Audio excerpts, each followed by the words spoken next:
Mabuhay kabayan! So this is Walmart Part 2! So as I was walking along the aisles, I realized, ito na lang ata yung aisle na lalakaran ko.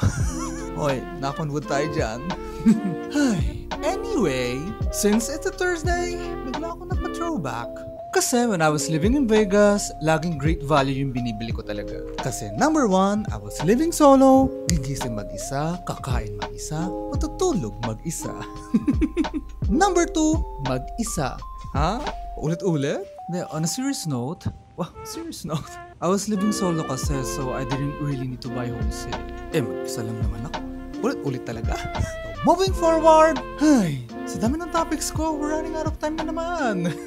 Ayan, pharmacy. Then, bumili na ako ng sunglasses. So, I chose this one kasi gustong-gusto ko yung sa IMAX. So, bagong topic na naman. And then yung jacket ni Mami sa part 3 na lang. Bye-bye!